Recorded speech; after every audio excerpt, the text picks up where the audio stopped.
আমি যেহেতু এই বাংলাদেশ জাতীয়তাবাদী দলের ফ্রম বিগিনিং 1978 থেকে জাগদল কর্মী হিসাবে যাত্রা শুরু করেছি।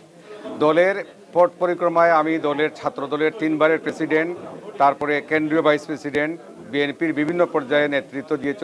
অতঃপর মহানগরের সদস্য সচিব ছিলাম এবং সর্বোচ্চ ভোটে মহানগর বিএনপির সাধারণ সম্পাদক হয়েছিলাম।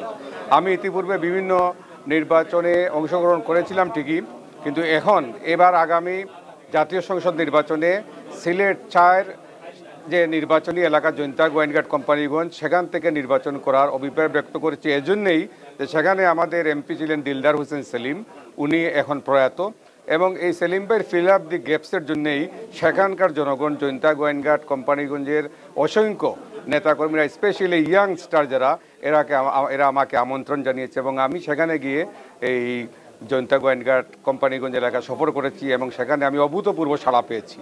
তো আমি যদি আমার দল আমাকে মনোনয়ন দেয়, তাহলে এই যে সিলেট 4 আসনটি আসলে প্রাকৃতিক গ্যাস ভান্ডার, এখানকার গ্যাস সারা দেশে সরবরাহ হয়ে থাকে, তারপরে জাতীয় গ্রিডে যোগ হয়।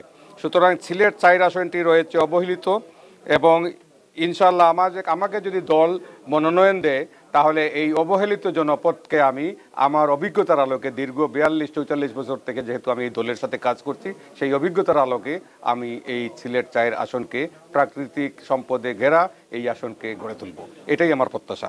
তারপর প্রাকৃতিক খনিজ ভান্ডার, যেটা কোয়ারি সিলেট 4 আসনে জৈন্তা গোয়েনঘাট কোম্পানিগঞ্জ এই 3টা জায়গায় এই যে কোয়ারি আছে, এইটা এই বিভিন্ন অসৎ ব্যক্তিরা লুটপাট করে। তো সেটা আমি যদি নির্বাচিত হই এবং আমার দল যদি আমাকে মনোনয়ন দেয়, তাহলে আমি বিভিন্ন মন্ত্রণালয়ে, যেটা সংশ্লিষ্ট মন্ত্রণালয়ের সাথে আলাপ আলোচনা করে, যেহেতু আমি এই দলের একবারে প্রথম থেকেই আছি, সুতরাং এই দলের সিনিয়র পর্যায়ের যত নেতৃবৃন্দ, হাইকমান্ড, সকলের সাথে আমার একটা ঘনিষ্ঠ সম্পর্ক আছে, তাদের সাথে আলাপ আলোচনা করে এই প্রাকৃতিক রত্নেগর্বা এই আসনটিকে আমি সুন্দরভাবে গড়ে তুলতে পারবো।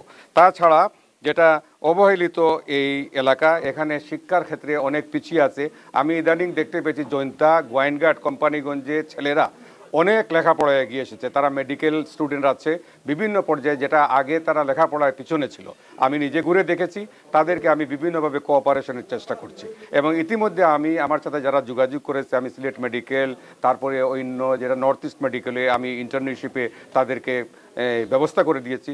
সুতরাং আমি নিজে যখন শিক্ষক ছিলাম, আই ওয়াজ এ টিচার, আপনারা জানেন, সুতরাং আমার শিক্ষার প্রতি একটা অনুরাগ রয়েছে। সুতরাং আমি আমার এই জৈন্তা গোয়েনঘাট কোম্পানিগঞ্জ এলাকার যারা ছাত্র আছে, এদেরকে শিক্ষার ক্ষেত্রে এগিয়ে নিয়ে যাওয়ার ব্যাপারে আমার যতটুকু করার সেটা আমি করবো ইনশাল্লাহ। এবং সেই লক্ষ্যেই আমি জৈন্তা গোয়েনঘাট কোম্পানিগঞ্জকে বেছে নিয়েছি।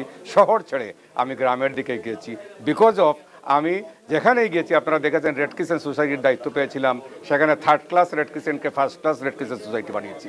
কারা পরিদর্শক ছিলাম সরকারি, সেখানেও আমি কারাগারের অনেক ডেভেলপমেন্ট করেছি।